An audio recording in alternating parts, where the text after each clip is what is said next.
Good morning, leaders. We are back in the classroom and on a mission this week.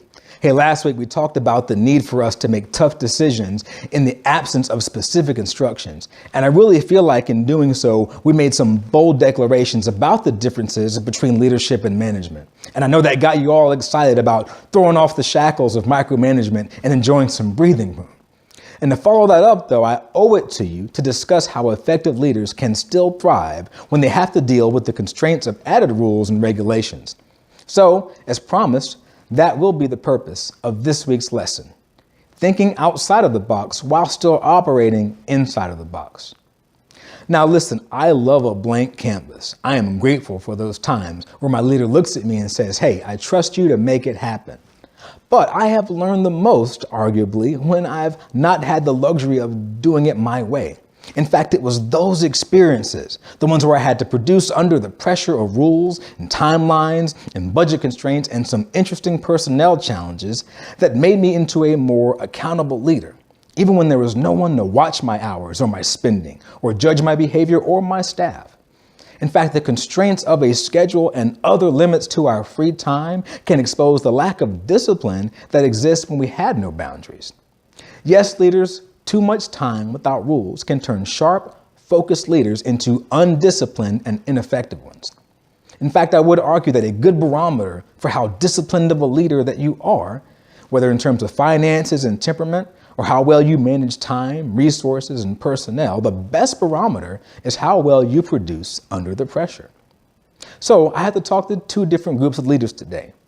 And the first are the ones who feel paralyzed by the box, so to speak. So listen to me, rules force us to have to think. A salary cap forces teams to have to work with the talent they have to produce the best results.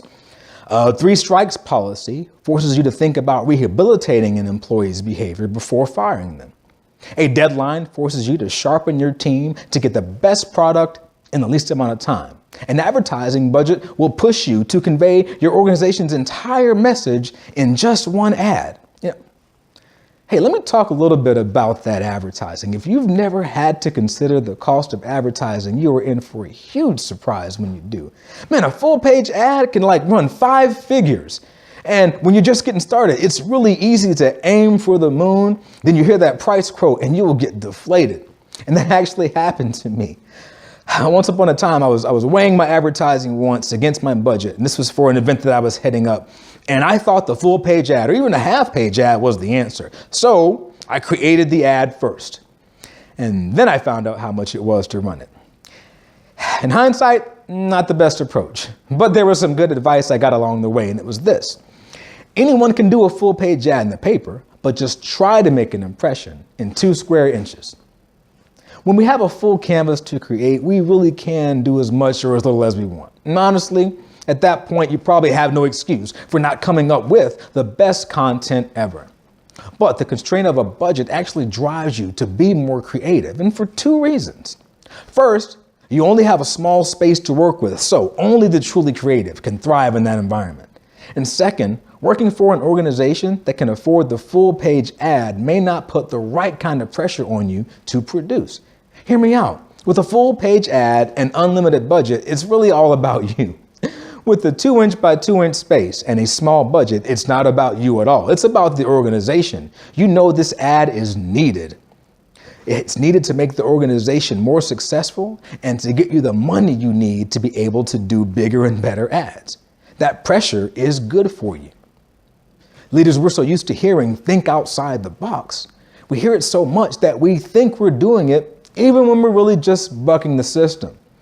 Now, if the system has become darn near a religion in your industry or your workplace, your local government, or yes, even your parish, then you're the next group of leaders I want to talk to.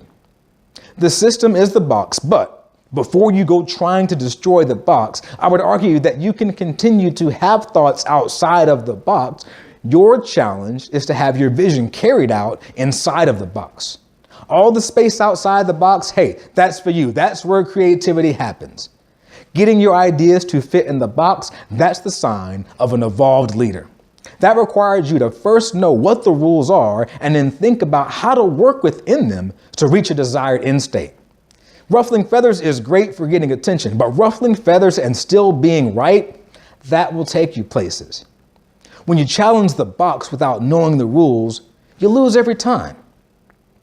It shows that you think the rules are beneath you. So there you are, flying by the seat of your pants when you could be using the instruments in the cockpit. Look, we all know that leadership thrives in the environment of liberty, but it is forged through the creativity that develops under constraints. We first see creative leadership on display with children. You give them a rule to follow, and the truly smart kids will still get what they want without breaking your rule. Hey, don't put your hands on your little brother. I'm not touching you. I'm not touching you. I'm not touching you. Remember that? Hey, the purpose there is what? To inflict emotional distress or even get a violent response without breaking the rules. Mission accomplished more times than not. Now move on into the preteen years. You give them lunch money every week and tell them that they can only buy food with it. Average kid will spend the money. The creative child will make budget-friendly decisions every day so they can order a pizza on the last day of the month. And I know because that's exactly what I did. Hey, let me walk you through a couple more areas where our creativity can really make the box do what we want. Now, one of the first ones is Genesis chapter 30. That'll tell you the story of Jacob in a dispute over livestock with his uncle. And for the sake of time, I'm not going to read the entire story to you here. But the rule was this: he could only take the defective animals in the flock as his possession. So to stay within the rules, right, he knew that the defect was only measured by outward appearance. He came up with a plan to make the healthiest livestock look undesirable. And he ended up with more than enough. All right, moving on. Let's say you've been told that these are the boundaries of your county. And it really seems like the neighboring county has all the resources that the top dollar industries need, which in turn means that they have high dollar employees. But you can't redraw the borders, so you really can't reap their benefits either. Now, a creative county executive or judge, or however you have it laid out in your locale, will figure out how to make his county more attractive so that it's worth the commute. Because then those property taxes start to flow. Now you've got communities of high earning, motivated, and even socially conscious people who will thrive in that environment that you set. So instead of eyeing the resources of the neighboring town, you come up with partnership plans. You don't have to develop a rivalry or accept the low property values and a starving budget. Moving on, as a manager, you may get told exactly how much money that you're going to get each quarter and exactly what you have to spend it on, and maybe even which short list of vendors that you can do business with. Okay, but a leader can use their creativity, develop relationships with vendors, see if he's able to strike a deal or turn some of those repetitive quarterly purchases into long-term bulk item contracts to cut costs. He can find out if there are comparable products that meet the industry standards but cost less, and then take all the money that's left at the end of every quarter and choose to do something for his employees at the end of the year. That requires creativity. Now, why do I feel that's a better breeding ground for long-term success as a leader? Well, listen, if you've never had budget constraints, you are probably wasting money right now. Listen, don't get all offended. But that kid who never had to get creative with his lunch money, he's going to have a nice shock when it's time to pay bills. Now, moving on, if you are watching this, there's a good chance that you have at least one underperforming employee or staff member who just keeps their job based on a convoluted HR policy that makes firing undesirable or darn near impossible. And most managers will give up and put up with mediocrity.